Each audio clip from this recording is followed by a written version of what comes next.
I thought I would just put together a little video just to explain the first stage of labour again. I know that we've gone through it looking at our charts and our diagrams, but I just thought it's an alternative way that some of us might find it easier to visualise and learn.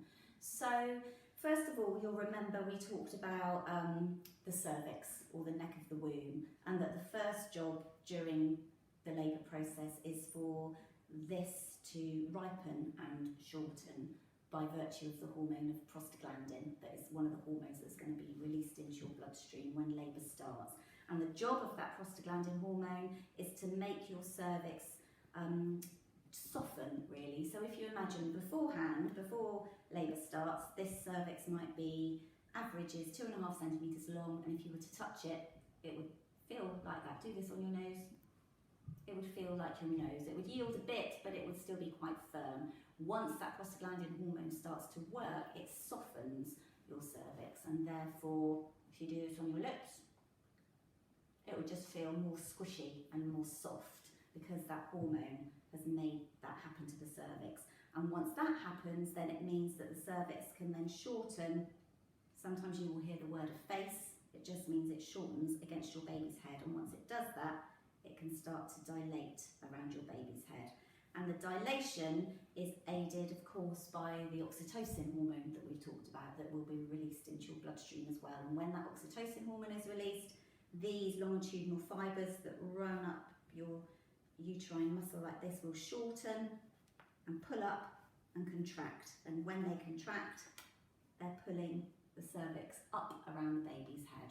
So the other thing that you can do that would really help that process is to think about your position, which we'll look at in another video, but things like being upright, using gravity, forwards, because our cervixes often point backwards a little bit, so if you can enable your baby's head to push back onto your cervix, that will help release that oxytocin and help with your baby's head pushing onto the cervix. And the other huge point to remember is the movement, and the movement is key. So that's why we talk about lots of swaying, lots of circling, so that you can imagine your baby's head sort of circling and rocking and rolling all over the cervix to enable it to evenly dilate around your baby's head. So every time there's a contraction, so those fibres are going to pull up, and you can imagine, so we would say this might be 3 or 4 centimetres dilated. As the contractions continue, we're going to be doing your breathing and moving around, and the cervix is going to be pulling up, or we could use the term dilating, around your baby's head.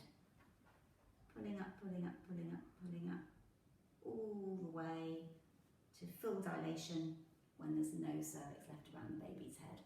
And what's happened at the top is that every time the cervix has been pulling up, there's going to be some thick, they're non-retractable fibres, you see, so there's going to be some thick band of muscle here on the cervix, at the top of the uterus rather, which is then ready to be pushing down for the second stage of labour, which we'll talk about in another clip. Thank you.